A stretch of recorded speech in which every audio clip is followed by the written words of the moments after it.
और ये शो राष्ट्रभक्तों के लिए है। हाँ, मेरा एजेंडा है राष्ट्र विरोधियों के खिलाफ एजेंडा है। दोस्तों, मैं राष्ट्रभक्तों की लड़ाई लड़ता रहूंगा और ये राष्ट्र विरोधियों के खिलाफ मैं खुल के बोलता हूं। नमस्कार दोस्तों, नमस्कार। आप देख रहे हैं जनता का मुकदमा, जो राष्ट्रवादियों का मुकदमा है। और दोस्तों, मैं राष्ट्र के लिए जीता हूं और सिर्फ राष्ट्र के लिए बोलता हूं इस शो पे। कल मैंने एक सवाल पूछा था जिसका जवाब ना तो शिवसेना के प्रवक्ता ने मुझे दिया, ना एनसीपी के प्रवक्ता मुझे दे पाए कि भाई हनुमान भक्ति एंटी नेशनल कैसे।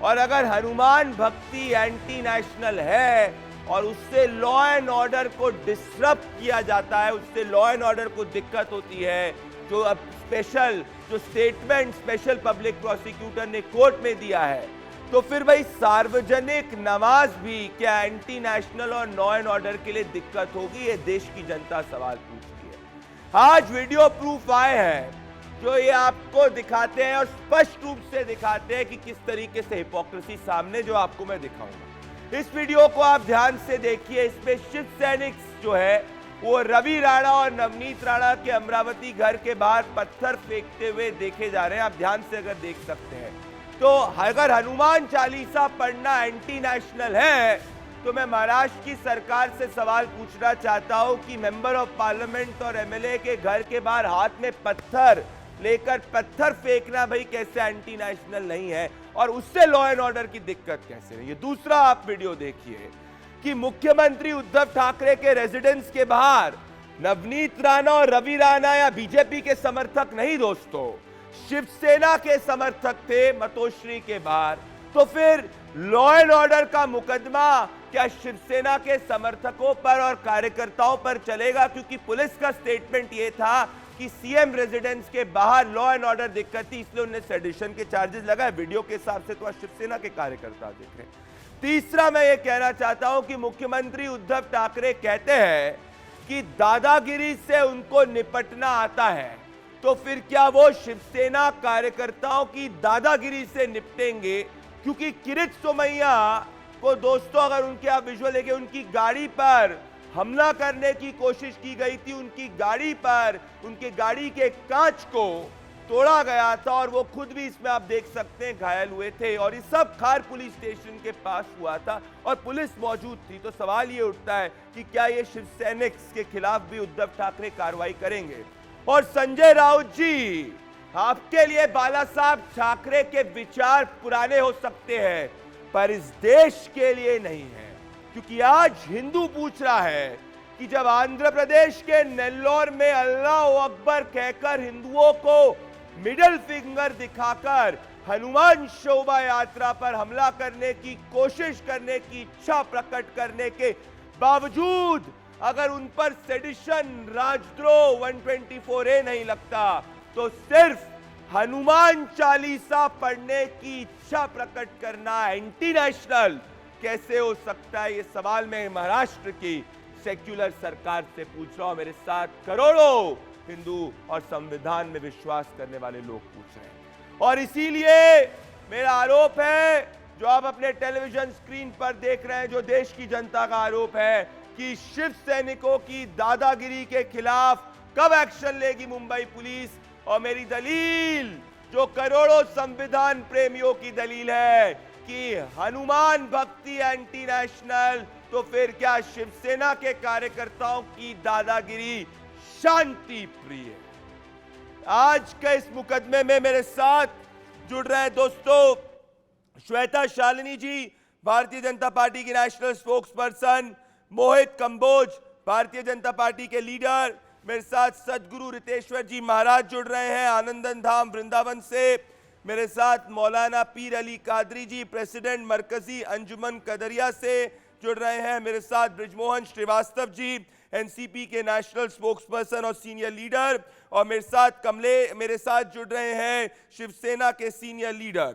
मैं उनको कुछ समय में मेरे साथ जुड़ने वाले, मैं उनको इंट्रोड्यूस भी करना चाहता हूं। कमलेश राय जी नहीं है मेरे साथ इस वक्त, जो है दोस्त जुड़ने वाले हैं कमलेश राय जी। जी हाँ दोस्तों, मैं इस मुकदमे की शुरुआत श्वेता शालिनी जी आपसे और बृजमोहन श्रीवास्तव जी, आप दोनों से करना चाहता हूं, आप सभी को इस मुकदमे के अंदर 30-30 सेकंड से 1 मिनट का समय दिया जाएगा अपनी दलील को रखने के लिए, और एक व्यक्ति अगर दूसरे व्यक्ति के ऊपर 10 सेकंड से ज्यादा बोलेगा तो एक के ऑडियो को मैं कम कर दूंगा।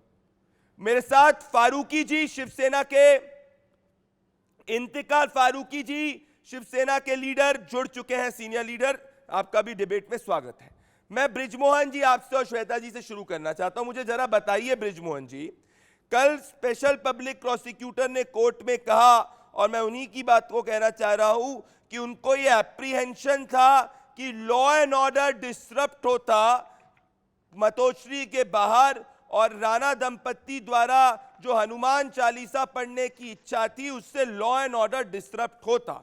तो फिर अब मैं पढ़ना चाहता हूं कि एविडेंसेस क्या है। एविडेंसेस ये है कि शिवसेना के जो कार्यकर्ता थे वो राणा दंपत्ति के घर के बाहर पत्थर फेंकते हुए दिखे। तो फिर आप मुझे बताइए, क्या शरद पवार जी से पूछिए आप कि क्या इनके खिलाफ भी लॉ एंड ऑर्डर के तहत सेडिशन की धारा लगेगी। दूसरी बात, एम्बुलेंस का वीडियो सामने आया, मतलब पहले से ही तैयारी थी कि उन दोनों को पीटा जाएगा और एम्बुलेंस के जरिए अस्पताल में भेजा जाएगा। तो फिर क्या यहां पे भी 124A लगाएंगे, या सिर्फ दिक्कत इस बात से थी कि शिवसेना के कार्यकर्ता सेक्युलर थे और राणा दंपत्ति ने हनुमान भक्ति की बात करी, और हनुमान भक्ति पे महाराष्ट्र में सेडिशन की धारा लगेगी। बृजमोहन जी, फिर श्वेता जी। बृजमोहन जी, देखिए, एक तो महाराष्ट्र में किसी के ऊपर भी हनुमान चालीसा या किसी और धर्म का पाठन करने पे या उसकी पूजा करने पे किसी प्रकार का कोई सेडिशन का ना तो केस है, ना किसी को रोका जा रहा है। हर आदमी महाराष्ट्र में क्या पूरे भारत में अपने अपनी इच्छा के अनुसार, अपनी मान्यता के अनुसार, अपनी आस्था के अनुसार किसी भी धर्म का पालन करने के लिए स्वतंत्र है, और उसको सरकार का पूरा संरक्षण। अब जहां तक आपने जो बात की कि किरीट सोमैया साहब के खिलाफ वहां पे थाने में मारपीट हुई और उसके बाद कुछ नहीं हुआ, तो मैं आपको बता दूं कि महाराष्ट्र के मुंबई के पूर्व शिव सैनिक और मुंबई के पूर्व महापौर को उस मामले में गिरफ्तार किया गया है। और इतना ही नहीं, 11 से 12 लोगों को और भी गिरफ्तार किया गया है, जिनके ऊपर इस प्रकार की, जिनके बारे में आदरणीय अरेस्ट होने के बाद उनको बेल पे छोड़ दिया गया है। जो स्मॉल एडिशन में करना चाहता हूं बृजमोहन जी, थोड़ा सा आपकी लाइन को आगे बढ़ा देता हूं। आपने 45 सेकंड तक बोला, पर श्वेता जी, सवाल यह है कि हनुमान भक्ति पर 124A लगा है, हनुमान भक्ति एंटी नेशनल है। तो मैं ये कहना चाह रहा हूं कि मतोश्री के बाहर वीडियोस के हिसाब से शिवसेना कार्यकर्ता मौजूद थे, उनसे लॉ एंड ऑर्डर था। वहां तो राणा दंपत्ति पहुंची भी नहीं थी, तो भाई उस पर भी सेडिशन लगा दीजिए, उस पर भी मुंबई पुलिस को कहना चाहिए कि लॉ एंड ऑर्डर डिस्टर्ब होता है ना। प्रदीप जी, ऐसा है, शायद बृजमोहन जी को याद होगा, इन्होंने एक फरमान जारी किया था कि 100 मीटर की दूरी पर मस्जिद के आप हनुमान चालीसा का पठन नहीं कर सकते हैं। तो शायद कहीं ना कहीं पुलिस को यह लग गया हो कि मातोश्री मस्जिद है, इसीलिए तो नवनीत राणा को उठा लिया गया। दूसरी बात देखिए, बहुत जगह ऐसे हैं जहां जब क्राइम होता है तब उनके ऊपर एक्शन लिया जाता है। एकमात्र मुंबई ऐसा जगह है या एक ऐसा राज्य है जहां पे क्राइम सोचने पर आपको उठा लेती है पुलिस, और उसके ऊपर आपको सेडिशन के चार्जेस लगा देती है। तीसरी बात, आप एफिडेविट अगर देखेंगे तो एफिडेविट में साफ शब्दों में लिखा है हेट एंड डिसलाइक, वर्बैटिम मैं पढ़ रही हूं, hate and dislike invoking against the chief minister. इसका अर्थ क्या है? इसका अर्थ यह है कि आपने मुख्यमंत्री के खिलाफ अपशब्द बोले और उनके खिलाफ नफरत का प्रदर्शन किया, इसीलिए आपके ऊपर धारा लगाई गई हैं। एफआईआर भी 2 एफआईआर की गई, एक एफआईआर किया गया, उसके बाद दूसरा एफआईआर किया गया 5 घंटे के बाद। अब आप ये बताइए कि जो क्राइम हुआ ही नहीं, उस क्राइम के ऊपर आप मैं कहना चाहता हूं बृजमोहन जी, जब भी कोई फैक्ट्स बोलना चालू हो जाता है बिल्कुल घबरा जाते हैं। तो पर मैं कहना चाहता हूं कि मैं हनुमान भक्त हूं और इस देश के 100 करोड़ हिंदू भी हनुमान भक्त हैं, और इसीलिए मैं लाना चाहता हूं मोहित कंबोज जी आपको, और मैं लाना चाहता हूं इंतकार जी आपको। मैं आपसे पूछना चाहता हूं इंतकार फारूकी जी कि भाई सेक्शन 151 के तहत भी तो कार्रवाई हो सकती थी, तो हनुमान भक्ति अगर सेडिशन हो गया महाराष्ट्र में, तो फारूकी जी मुझे बताइए कि मुख्यमंत्री उद्धव ठाकरे जी की रेजिडेंस से कुछ किलोमीटर दूर नहीं, कुछ मीटर दूर अगर आपकी इच्छा हुई नमाज पढ़ने की या किसी की इच्छा हुई नमाज पढ़ने की, तो वो भी सेडिशन होगा?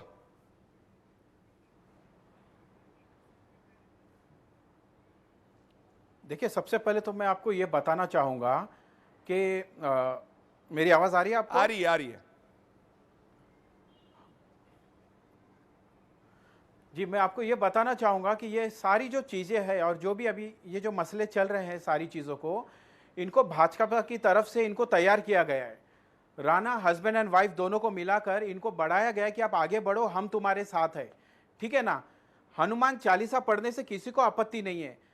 जैसा मैं एक मुस्लिम हूँ, हम आयत पढ़ते हैं, ठीक है ना, हम कुरान शरीफ पढ़ते हैं, ऐसे हमें भी पता है कि भगवत गीता में भी इस तरीके की चीजें हैं जो लोग पढ़ते हैं जिससे लोगों को फायदा मिलता है। हनुमान चालीसा है, ठीक है, हम सब उसका सम्मान करते हैं।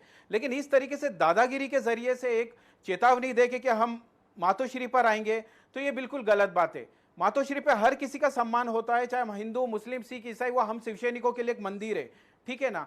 बाहर के लोग भी आ सकते हैं, बिल्कुल उनका सम्मान है। बट दादागिरी से आकर लोगों को डराना, धमकाना, ये गलत बात सामने आती है। तो मैं ये कहना चाहता हूं कि जो भी भाजपा के लोगों ने इसमें मिलकर काम को आगे बढ़ाया है, ये सब उनका किया कराया हुआ है। फारूकी जी, फैक्चुअली मोहित कंबोज इस पे है। पहली बात, राणा दंपत्ति मातोश्री तक पहुंची नहीं। दूसरी बात, मातोश्री के बाद शिवसेना के कार्यकर्ता थे। तीसरी बात, हनुमान भक्ति से धमकी कैसे लग सकती है हिंदू हृदय सम्राट बाला साहब ठाकरे जी की पार्टी को। शिव से धमकी की बात हो मोहित कंबोज, तो धमकी तो ये थी जब मुंबई की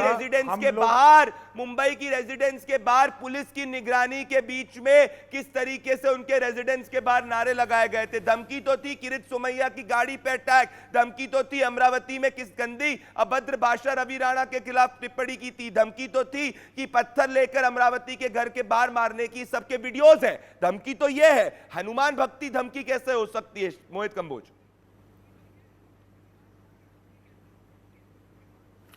देखिए प्रदीप जी, मैं पहले कल उद्धव ठाकरे जी ने जो एक कार्यक्रम में बोला हम घंटाधारी नहीं गदाधारी हैं, तो मैं शिवसेना के जो प्रवक्ता बैठे उनसे पूछना चाहूंगा कि उद्धव ठाकरे जी कौन से गदाधारी हैं? दुर्योधन भी गदाधारी था और भीम भी गदाधारी था महाभारत में, और बाली भी गदाधारी था और सुग्रीव भी गदाधारी था रामायण में। तो बताइए उद्धव ठाकरे जी दुर्योधन वाले गदाधारी है कि भीम वाले गदाधारी है? उद्धव जी का जो चरित्र है अभी आजकल, वो दुर्योधन वाले गदाधारी का है कि गदाधारी बोलकर कैसे वो भारतीय जनता पार्टी को, नेताओं को जो उनके खिलाफ बात करते हैं उनको ध्वस्त कर सकते हैं। जिस तरह से आज सिडक्शन का चार्ज नवनीत राणा और रवि राणा के ऊपर लगा हनुमान चालीसा के लिए, ये साफ बताता है कि उद्धव ठाकरे जी ने अपनी आइडियोलॉजी को पूरा छोड़ दिया है। सिर्फ शासन और प्रशासन और सत्ता के लालच में आज उन्होंने पूरा हृदय हिंदू सम्राट श्री बाला साहब ठाकरे जी का जो निवास मातोश्री सबके लिए मंदिर था, मंदिर के बाहर आकर कोई हनुमान चालीसा की अगर पाठ करने की बात करे तो उसके ऊपर देशद्रोह लगता है। और बैरामपाड़ा आज 500 मीटर के अंदर, वहां पे मातोश्री से वहां पे 5 टाइम की नमाज होती है, 1-1 किलोमीटर तक उसके लाउड स्पीकर लगे, वो भी तो लोगों तक 1-1 किलोमीटर तक लोगों को अजान सुनाई देती है, तो उसके ऊपर सिडक्शन चार्ज लगेगा क्या? आज जवाब दे फारूकी जी, जवाब दे, उसमें भी सेडिशन लगाएंगे, होनी चाहिए, लेकिन लाउड स्पीकर पे मेरा राइट टू रिलीजन, देखिए मैं आपको एक चीज बताना चाहूंगा कि जिस हिंदुत्व की आप बात करते हो ना, तो हिंदुत्व का हम सम्मान करते, बाला साहब ठाकरे का जो हिंदुत्व है उसका हम सम्मान करते, ये असली हिंदुत्व है। यह मैं आपको बताना चाहता हूं कि हर धर्म के लोगों का सम्मान करना, एक दूसरे को प्यार करना, मिलके रहना, शांति से रहना।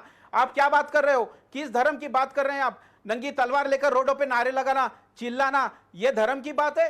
लोगों को डराना, धमका, वो अपना हिजाब के नाम पर डराना, लोगों को डराना धमकाना तो शिव सैनिक ने किया था सर, और डराना धमकाना तो वीडियो के हिसाब से शिव सैनिक ने किया था। कोई गन लेके हनुमान चालीसा पढ़ने की नहीं बात कर रहा था, कोई बम लेके हनुमान चालीसा पढ़ने की बात नहीं कर रहा था, कोई चाकू लेकर हनुमान चालीसा पढ़ने की बात नहीं कर रहा था। हनुमान चालीसा पढ़ना हमारा राइट है। मेरे को जान से मारने की बात करते हैं, ये हिंदुत्व की बात करते हो आप?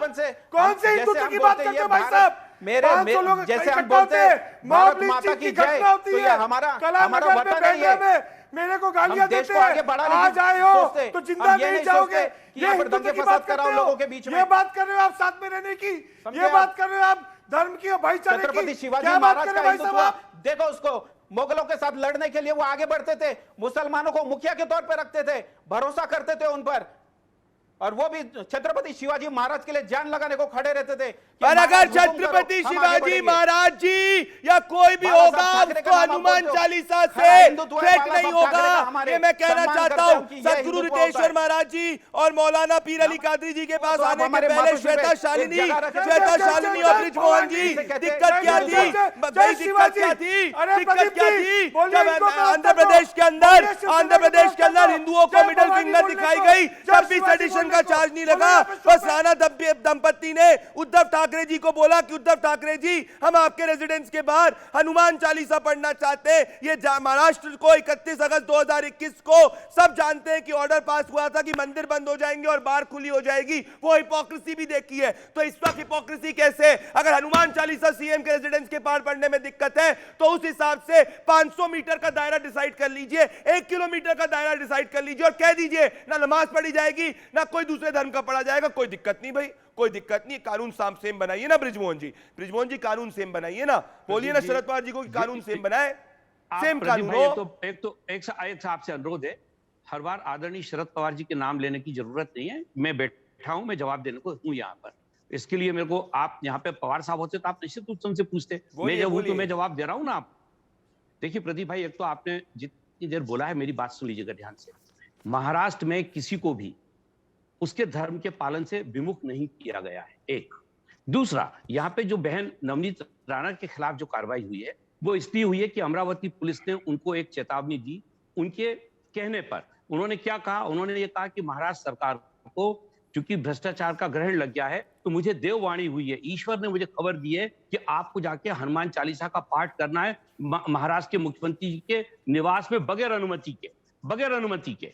अब जब एक व्यक्ति जो कि राष्ट्र का जो प्रदेश का मुख्यमंत्री है और जिनको जेट प्रेस की सिक्योरिटी दी गई है, वहां पर जाने का एक प्रोटोकॉल है। उस प्रोटोकॉल से अगर अलग हटके कोई भी कार्रवाई होती है तो देखिए आज कोर्ट ने क्या कहा। कोर्ट ने 2 बातें बोली, आप ध्यान दीजिएगा। एक, कोर्ट ने यह कहा कि जो आदमी जितने जिम्मेदारी के पद पे होता है उतनी ही जिम्मेदारी के पद पर उसका आचरण भी होना चाहिए। दूसरा, हाईकोर्ट ने यह कहा कि जो इनके खिलाफ सेडिशन का केस लगा है ये बिल्कुल सही है। इस प्रकार किसी भी व्यक्ति को हाईकोर्ट ने सेडिशन के केस में कोई कमेंट नहीं किया। सॉरी, हाईकोर्ट को गलत इंटरप्रेट मत करिए। हाईकोर्ट ने सेडिशन के केस के ऊपर कोई कमेंट नहीं किया। अब आपको इस बार मैंने 48 सेकंड दिए बृजमोहन जी 48 सेकंड दिए जब श्वेता जी बोलेंगी। हाईकोर्ट को गलत इंटरप्रेट मत करिए, हाईकोर्ट ने नहीं कहा। श्वेता जी, आपको पता नहीं है तो आप बिल्कुल मत बोलिए। श्वेता जी, अब आप चुप रहिए और सुनिए।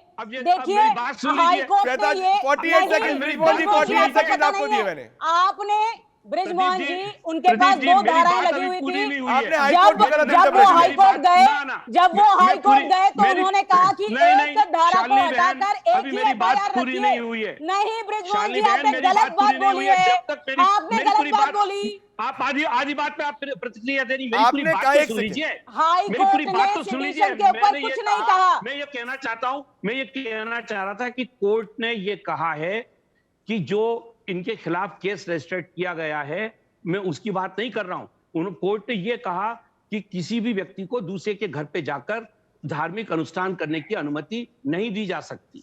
ये कोर्ट ने कहा है। देखिए, तो मेरा ऐसा है कि सेडिशन का चार्ज आप जिनके साथ सत्ता में बैठे हैं ना कांग्रेस में, उन्होंने अपने मैनिफेस्टो में पिछले 30 सालों से लिखा है कि ये सेडिशन का लॉ जो है ये बहुत पुराना लॉ है।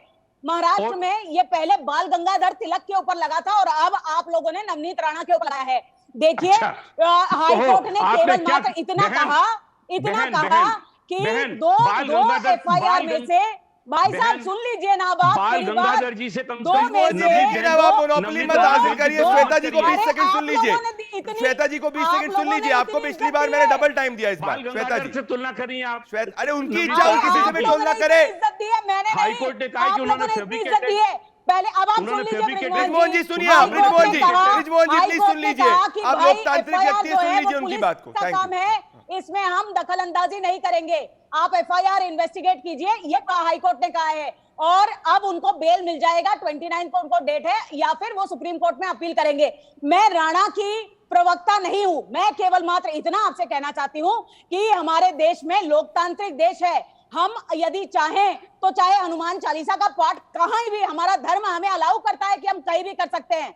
और जब क्राइम हुआ ही नहीं तब भी आप लोगों ने धारा लगा दी। क्या ये हिटलरशाही चल रही है? हम इसके खिलाफ आवाज उठा रहे हैं। हम हनुमान के साथ खड़े हैं, नवनीत राणा के अभी साथ भी नहीं। 2 साल हो याद गए रखिए। और पालघर साधुओं को न्याय का इंतजार है। सदगुरु और रितेश्वर उत्तर जी प्रदेश महाराज में, और मैं प्रदीप जी, उसके बाद उत्तर मौलाना प्रदेश पीर में अली कादरी जी के 34 पास आना साधुओं चाहता को हूं। पर मारा। सदगुरु रितेश्वर जी महाराज 2 साल हो गए पालघर साधु के जिस हिसाब से निर्मम तरीके से मारा गया था, न्याय का इंतजार किया जा रहा है। हनुमान भक्ति के ऊपर सवाल उठाए जा रहे हैं और वहां आंध्र प्रदेश के नेल्लोर में जब हनुमान शोभा यात्रा निकाली जाती है तो उस पर मिडिल फिंगर मस्जिद से दिखाई जाती है। यह कैसा देश का सेक्युलरिज्म है, यह मैं पूछना चाहता हूं। हनुमान भक्ति मुख्यमंत्री की रेजिडेंस के बाद लॉ एंड ऑर्डर प्रॉब्लम कैसे हो गई सदगुरु रितेश्वर जी महाराज? प्रदीप जी, मैंने बहुत ध्यान से सबकी बातें को सुना है और मैं वर्तमान परिस्थिति में देश में जो भी कुछ चल रहा है उसे देश को एक नई अंगड़ाई की तरफ जाते हुए देख रहा हूं। जिस देश में एक ही देश में रह रहे लोगों को समान नागरिक संहिता कानून अभी तक नहीं मिला हुआ है, मुझे पूर्ण विश्वास है कि ये जो विवाद हो रहे हैं और ये जो बातें जो मर्ज दबी हुई थी, जो रोग दबा हुआ था, अब वो बाहर आ रहा है। और जब रोग दबे हुए बाहर आते हैं तो उस समय बहुत हंगामा होता है और लोगों को लगता है कि मैं पहले ही ठीक था, पहले बड़ी शांति थी। नहीं, बहुत सालों से ये तुष्टीकरण की नीति, बहुत सालों से सनातन धर्मियों के ऊपर जो वास्तव में अत्याचार ही हो रहे थे बहुसंख्यकों के ऊपर, राष्ट्रवादियों के ऊपर, अब वो समय आया है कि राष्ट्रवाद करवट ले रहा है। राष्ट्रवाद की बातें हो रही हैं, सनातन संस्कृति की बातें हो रही हैं और इसका एक ही उपाय है, यूसीसी। आप पक्का मान लो कि ये देश यूसीसी की तरफ बढ़ रहा है और सबको मिलकर, ये जितने भी लोग हैं, ये सारे लोग बैठकर, फारूकी साहब, एनसीपी के, शिवसेना के, सभी लोग एक साथ आकर एक देश, एक कानून, एक संविधान, एक विधान, एक तरीके का जजमेंट सबके लिए। सदगुरु रितेश्वर जी महाराज, आपके इस निर्णय, आपकी इस वाणी का मैं समर्थन करता हूं, पर मैं मौलाना पीर अली कादरी और फिर मोहित कंबोज और फारूकी जी के पास आना चाहता हूं। मौलाना पीर अली कादरी जी, जो आंध्र प्रदेश के नेल्लोर में हुआ, क्या आप उसका समर्थन करते हैं? जिस हिसाब से मस्जिद से मिडिल फिंगर दिखाई गई थी हनुमान शोभा यात्रा पर, आप उसका समर्थन करते हैं? और दूसरी बात, क्या हनुमान जयंती, हनुमान चालीसा पढ़ना गलत है? और अगर वो लॉजिक में लगाऊं तो क्या आप इस बात का समर्थन करेंगे कि जो चीफ मिनिस्टर की रेजिडेंस के 1 किलोमीटर में मस्जिद में भी जो नमाज है उसको भी वहां से पढ़ने से सिक्योरिटी थ्रेट हो जाएगा, लॉ एंड ऑर्डर प्रॉब्लम हो जाएगा? देखिए प्रदीप, ये देश स्वतंत्र देश है, आप भी स्वतंत्र हैं, मैं भी स्वतंत्र हूँ। अभी आपने कहा कि आप हनुमान भक्त हैं, बिल्कुल होना चाहिए, आपके अपने मज़हब पर चलना चाहिए, आपको कोई रोक नहीं है। ये देश में आज़ादी है, कोई बजरंग बली का भक्त है तो कोई अली का भक्त है। जो बजरंग बली का भक्त है वो बजरंग बली का नारा लगाएगा, जो अली का भक्त है वो अली का नारा लगाएगा, कोई भी इसको रोक नहीं सकता। रहा सवाल हनुमान चालीसा, जो हिंदू धर्म में बहुत ही एक मान्यता रखता है, एक अदब की चीज़ है, उसको जिस तरीके से पॉलिटिकल वे में इस्तेमाल किया जा रहा है, इसका मैं सख्त मुखालिफ हूँ। ये हनुमान चालीसा जब पढ़ी जाए उसी को पॉलिटिकल वे में कादरी जी कैसे इस्तेमाल किया जाता है? जब नमाज पढ़ी जाती है उसको कभी नहीं कहते मोहित कंबोज जी कि पॉलिटिकल वे में इस्तेमाल होता है। मोहित कंबोज जी और फारूकी जी है भाई, मैं लॉजिक अगर एक्सटेंड करना चाहता हूं कि हनुमान चालीसा सेडिशियस है, तो एनसीपी की नेता हसन जी ने अभी कुछ समय पहले कहा था कि वो पीएम मोदी के आवास के बाद नमाज पढ़ना चाहती, उन पे तो राजद्रोह का मुकदमा नहीं चला। और जब भी कोई हनुमान चालीसा पढ़ने की इच्छा जाहिर करे उसी में कह दिया जाता है कि भाई पॉलिटिकल टूल है, पॉलिटिकल टूल है, पॉलिटिकल टूल है। मतलब हिंदू अपनी इच्छा को प्रकट करे तो पॉलिटिकल टूल बन जाता है और बाकी सब अपनी इच्छा को प्रकट करे मोहित कंबोज तो सब कुछ ठीक है। ये किस तरीके का भेदभाव हो गया सेक्युलर भारत में? मोहित कंबोज और फिर फारूकी जी। देखिए प्रदीप जी, मेरी बात सुनिए एक मिनट, अभी एकदम शांति से मेरी बात सब लोग सुनिए। हनुमान जयंती से कुछ दिन पहले रामनवमी थी। रामनवमी वाले दिन मालवानी से शोभा यात्रा निकल रही थी। जब शोभा यात्रा निकल रही थी तो जो लोग उसमें मौजूद थे, पुलिस ने सबको रोका और पूछा कहां जा रहे हो? बोले शोभा यात्रा है, वो उसमें जा रहे हैं, रामनवमी की शोभा यात्रा है। तुम कहां से आए हो? कहां से आए हो का मतलब पाकिस्तान से आए हैं क्या? इस भारत में मुंबई में सभी नागरिकों को अगर मालवानी से शोभा यात्रा जा रही है वहां पे जाने से रोका गया जो पीसफुल जा रही थी। उसके बाद जब वो आगे जा रहे थे तो उनको सबको रोक के सबके ऊपर मुंबई में एफआईआर दर्ज की गई, मनकुंड में एफआईआर दर्ज की गई। देखिए ये सरकार, इन्होंने महाराज जी ने भी बहुत अच्छी बात की थी, हिंदुओं को, सनातनियों बस को यही दिखा दबाने का आपको। प्रयास और जहां था। बाहर बहुत जगह सालों से जगह वो अभी जगह भी जगह महाराष्ट्र पूरे में हिंदुस्तान से जो उद्धव आपको ठाकरे जी दिखा की सरकार कि- ने और दबाने का काम कर रहे हैं हनुमान चालीसा के लिए देशद्रोह। लेकिन वही मातोश्री के बगल में आज बैरमपाड़ा है, उसकी मस्जिद पे लाउड स्पीकर पे 500 मीटर तक 5 टाइम की अजान होती है, लोगों के राइट टू रिलीजन पे जवाब दें इंटरफेरेंस फारूकी जी। होता है, उस पे भी देशद्रोह लगेगा सेम क्या? प्रिंसिपल अप्लाई करिए ना कि फारूकी जी, सब कानून, सेम सब प्रिंसिपल अप्लाई कानून होने हिंदुओं चाहिए के ना, लिए। सेम प्रिंसिपल सबको अप्लाई नजर होने आता है चाहिए। खाली एक ये इलेक्टेड नहीं मेंबर ऑफ सारी चीजें पार्लियामेंट, इनको एक नजर आती है। इलेक्टेड मेंबर ऑफ इनको देश में जो लेजिस्लेटिव प्यार असेंबली से मोहब्बत है, किस वो नजर तरीके नहीं का आता है। थ्रेट हो गया। जगह- और अगर जगह वो थ्रेट रामनवमी था के टाइम पर- फारूकी जी, अगर वो थ्रेट था तो वो थ्रेट अब वहां पे रामनवमी के वीडियो आ टाइम गया, पर शिवसेना के जगह-जगह कार्यकर्ता मस्जिदों के थे, क्या बाहर उन से पे जब भी कार्रवाई शरबत बांटा होगी? गया, जब लोगों को, बोलिए वो इनको नहीं दिखा। बोलिए बोलिए क्या कह रहे हैं आप? फारूकी जी, मैं पूछ रहा हूं कि वीडियो के हिसाब से, फारूकी जी वीडियो के हिसाब से मुख्यमंत्री जी की रेजिडेंस के बाहर शिवसेना के कार्यकर्ता थे, तो अब अगर इंटेलिजेंस इनपुट था कि एक इलेक्टेड मेंबर ऑफ पार्लियामेंट से उद्धव ठाकरे जी की जान को खतरा था या उसकी चीफ मिनिस्टर की सिक्योरिटी को खतरा था, तो वीडियो ये कह रहा है कि वहां तो शिवसेना के कार्यकर्ता थे, तो या तो आपका इंटेलिजेंस इनपुट गलत हो गया, पर क्योंकि आपने सेडिशन के चार्ज लगाए तो फिर वहां पे जो रेजिडेंस के बाहर मौजूद थे उन पे भी सेडिशन की धारा लगाइए ना, क्योंकि कांस्टेंट सिक्योरिटी थ्रेट तो कांस्टेंट हुआ ना। देखिए क्या होता है, क्योंकि वो हमारे महाराष्ट्र के मुख्यमंत्री और सबसे बड़ी बात वो हमारे प्रमुख है, पक्ष के प्रमुख है, ठीक है ना। और जिस तरीके से सामने से कुछ लोग धमकी दे रहे हैं कि हम आएंगे, हम वहां ऐसा करेंगे, तो उनकी सेफ्टी सिक्योरिटी की जिम्मेदारी जो होती है वो शिवसैनिकों पर भी होती है। इसलिए हम सबको वहां पर जमा रहना, वहां पर तैयार रहना हमारे लिए आपने बहुत कानून जरूरी अपने था, हाथ में ले ठीक है लिया ना। लेकिन अगर इस तरीके से आकर कानून कोई आपने कहता हाथ है में ले लिया। कि शिवसैनिकों पर कार्रवाई की जाए, पुलिस पे शिवसैनिकों भरोसा पर नहीं है, कार्रवाई होनी चाहिए, मुख्यमंत्री जी को अपनी पुलिस पे भरोसा नहीं है, मुंबई पुलिस गलत पे। बात है। मतलब शिवसैनिक मतलब मातोश्री पर नहीं जा सकते, मतलब हम शिवसैनिक मातोश्री पर नहीं जा सकते, हमारे प्रमुख की हम सेफ्टी का ख्याल नहीं रख सकते, ये आपका कहने का मतलब है। तो ये तो बैर बिल्कुल वही गलत बात है। शिव सैनिक जब हाथ में पत्थर लेके अमरावती में एक मेंबर ऑफ पार्लियामेंट के घर के ऊपर मारता है तो वो जायज नहीं है, वो शिव सैनिक अभी तक पकड़ा नहीं गया। और अगर कानून व्यवस्था का संभालना शिवसेना का काम है तो बता दीजिए कि नई पुलिस आ चुकी है महाराष्ट्र के अंदर, जो कहीं ना कहीं किरीट सोमैया पे हमला करने की कोशिश करती है और चीफ मिनिस्टर की रेजिडेंस को प्रोटेक्ट करने अरे की कोशिश प्रदीप करती है। जी, मुझे अभी पता उसी चला। रात को मेरी गाड़ी पे मॉब लंचिंग होती है, मेरी गाड़ी पे पथराव होता है, मुझे गाड़ी से बाहर घसीट के जान से मारने का प्रयास होता है, मुझे नारे लगते हैं आज फंसा है जिंदा जाने नहीं देंगे, आज इसको मार डालेंगे। आप मुझे बताइए ये वही शिव सैनिक है जो वहां जमा थे आप ये सुरक्षा के बताइए, लिए आपको और उस मॉब रात लिंचिंग को करके उस मेरी जान लेने मातोश्री का के प्रयास पास ही किया। आपको रुकना उस रात जरूरी को था। आप आपको मुझे मातोश्री बताइए के पास ये जाकर सही जब है आपको क्या? पता था कि मामला इतना गर्म है, मामला इतना क्यों? गरमाया हुआ है, मातोश्री उस पाकिस्तान वक्त में पे क्या? आपको मातोश्री पर जाकर मातोश्री रुकना बहुत पाकिस्तान जरूरी में था। क्या? उसी रोड पर आपको मातोश्री लेना था। पाकिस्तान में आपके क्या? पास दूसरे भी रूट थे, मातोश्री लेकिन पाकिस्तान में मातोश्री क्या? पर जाकर आपको रुकना मातोश्री इतना जरूरी पाकिस्तान हो गया में क्या? कि वहीं गाड़ी मातोश्री के लिए रुकाएंगे, पासपोर्ट वहीं लगेगा। रुकेंगे। एक सेकंड, आपको पता नहीं था मामला एक इतना सेकंड गरमाया फारूकी हुआ जी, है। किसी ये के बात मातुए- ये चीफ मिनिस्टर की रेजिडेंस के पास रुकना बना है भाई, हिंदुस्तान का लॉ, महाराष्ट्र हिंदुस्तान के अंदर ऐसा कब से हो गया? मुझे तो कानून नहीं पता। श्वेता शालिनी और बृजमोहन जी ये नया कानून बता दिया मुझे फारूकी जी ने कि भाई मुख्यमंत्री जी की रेजिडेंस के आसपास रुका नहीं जा सकता। भाई प्रधानमंत्री की रेजिडेंस के बाहर ट्रैफिक चलता है, गाड़ियां चल सकती है, पर मुख्यमंत्री और महाराष्ट्र की रेजिडेंस के बाहर गाड़ियां नहीं चल सकती। मोहित कंबोज कोई वेपन लेके घूम रहे हैं, मोहित कंबोज कोई आतंकवादी है, मोहित कंबोज क्या गिलानी है जो नहीं रुक सकता?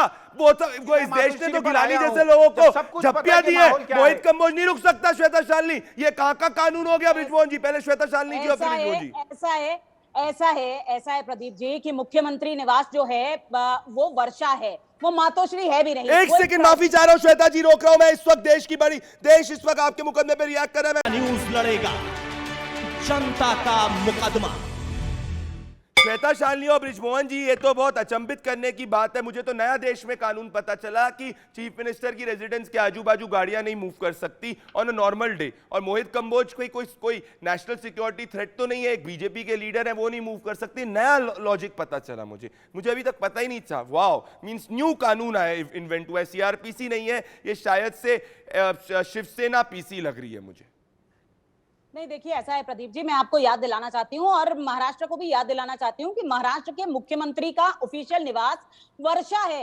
ये एक प्राइवेट रेजिडेंस है और प्राइवेट रेजिडेंस के सामने प्राइवेट रोड है जहां पर कोई भी रुक सकता है। यदि पासपोर्ट चाहिए तो आप निकलवा दीजिए, आपकी तो तानाशाही चलती है, तो आप निकलवा दीजिए कि इस रोड पे जाने वाले हर व्यक्ति को और खासकर मोहित कंबोज को पासपोर्ट की आवश्यकता हो सकती है।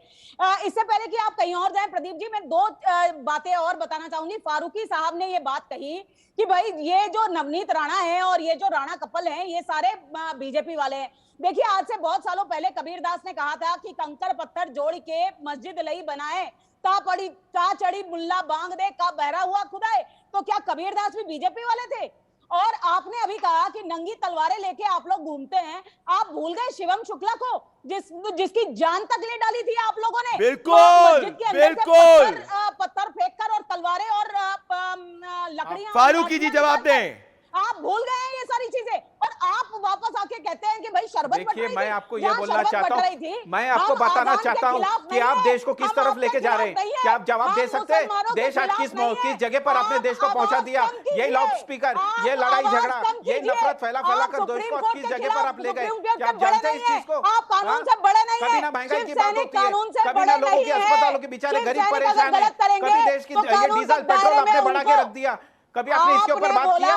सिर्फ देश जमात और लोगों के ऊपर निशाना बनाओ बस, और नफरत का माहौल बना दो देश के अंदर, बस यही करते रहो खाली। ये नहीं कि देश को आगे बढ़ाया जाए, देश के बारे में सोचा जाए, सिर्फ लोगों को नफरत फैलाना, आपस में झगड़ा कराना, शांति को खत्म करना, यही चीज हो रही है सिर्फ यहाँ पर, बाकी कुछ नहीं।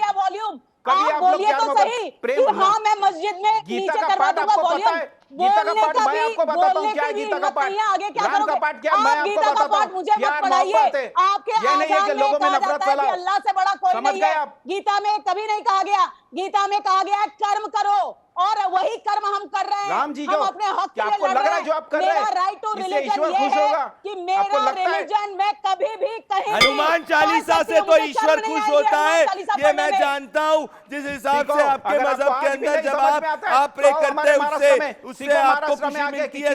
एक चीज समझिए मेरी बात, अगर इफ्तार पहनना, अगर स्कल्का पहनकर इफ्तार पार्टी में जाना राजनीति नहीं है, अगर हिजाब पर बवाल राजनीति नहीं है, अगर अजान पर बवाल राजनीति नहीं है, अगर बीफ पर सवाल पूछना राजनीति नहीं है, अगर हलाल पर सवाल पूछना राजनीति नहीं है, तो फिर हनुमान चालीसा पर सवाल पूछना भी राजनीति नहीं है।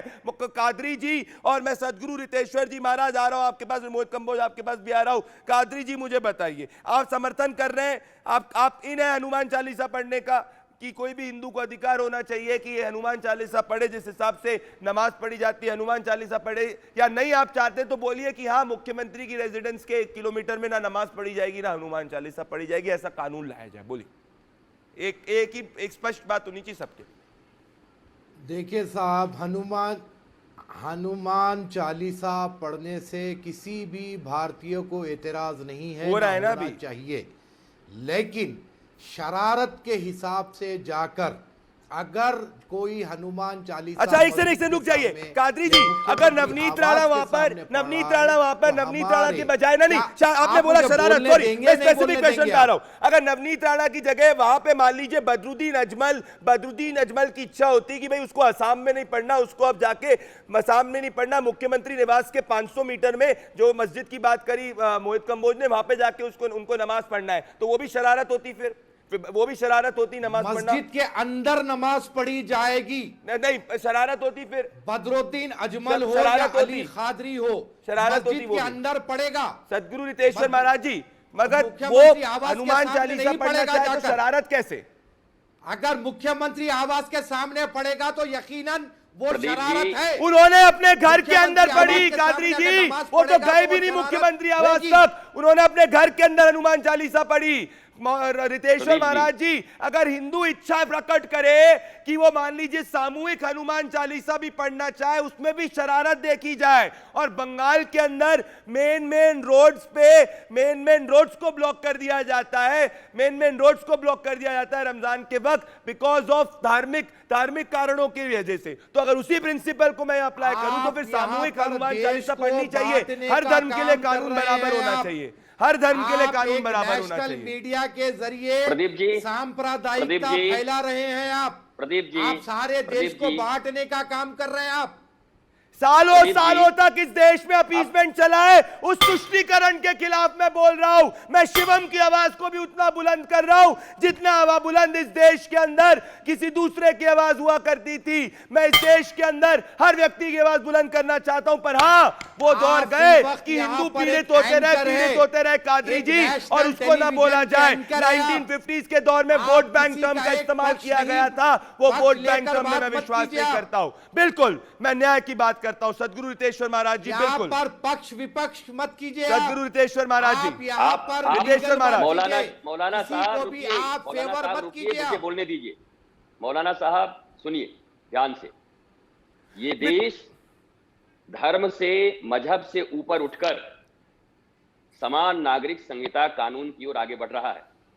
मुझे पूरा उम्मीद है कि आज का ये जो यहां पर पैनल बैठा हुआ है, इस पैनल में बैठे हुए सारे लोग पहले ये मांग करेंगे कि देश को बांटना नहीं है, देश को एकता में रखना है। बिल्कुल। चाहे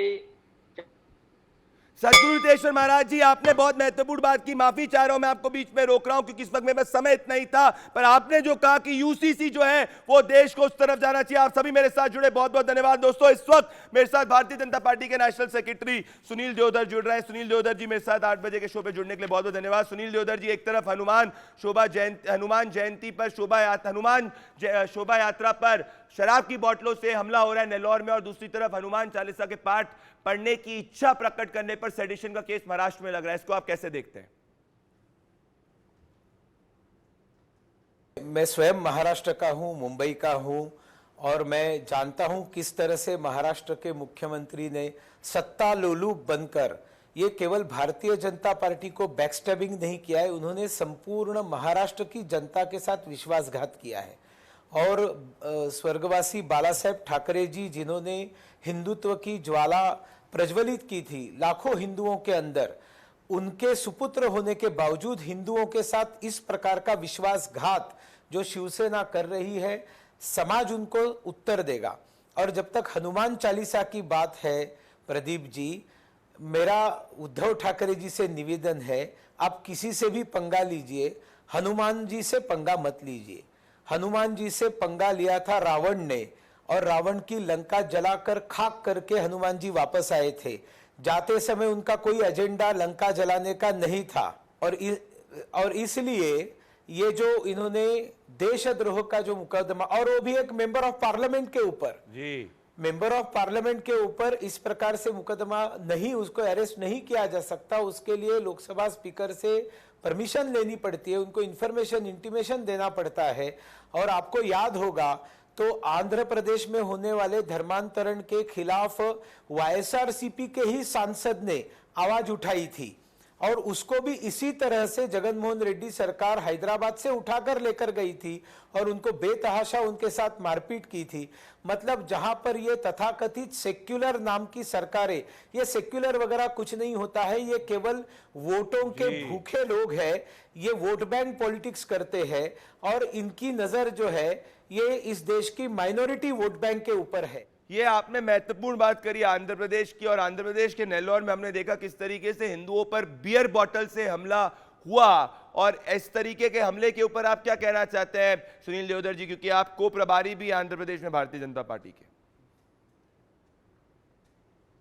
आंध्र प्रदेश का जो रायलसीमा रीजन है, उसमें हाल ही में आत्मकूर में बहुत बड़े राइट्स हुए थे, और उसके बाद में वहाँ के एसपी ने प्रेस कॉन्फ्रेंस करके बताया था कि इस रीजन में पीएफआई और एसडीपीआई के प्रशिक्षण चल रहे हैं, ऐसी हमारे पास पहले से खबर है। मेरा ये सवाल है उस राज्य के मुख्यमंत्री से कि उन्होंने इसके ऊपर आज तक कार्रवाई क्यों नहीं की, जबकि आतंकवाद करना, भड़काना लोगों को, फंडामेंटलिज्म को भड़काना, ये सब काम पीएफआई पूरे देश भर में कर रहा है, इसकी सबको जानकारी है। ये जो रविवार को शाम को जो भयंकर दुर्घटना घटी, इसमें हिंदू समाज ने वहां पर एक हनुमान शोभा यात्रा, हनुमान जी को लेकर शोभा यात्रा निकाली थी। और ये शोभा यात्रा जब एक अनधिकृत मस्जिद के सामने से जा रही थी, तब उसमें से हनुमान जी के ऊपर बियर के खाली बॉटल्स फेंके गए और अत्यंत विभत्स इस प्रकार के हाथ की उंगलियां दिखाकर हिंदुओं को अपमानित किया गया और दंगा करने के लिए भड़काया गया। मेरा एक तो प्रश्न है कि अगर आप इस्लाम की बात माने तो किसी भी इल्लीगल जगह पर वो मस्जिद बना नहीं सकते, उनका अल्लाह उनको उसके लिए परमिशन नहीं देता। फिर भी इस इल्लीगल जगह पर ये मस्जिद थी, ये पीडब्ल्यूडी की लैंड थी और वहां पर जब हाईकोर्ट ने बताया कि इस मस्जिद को वेकेट करना चाहिए, लेकिन इसके ऊपर कोई भी कार्रवाई नहीं हुई।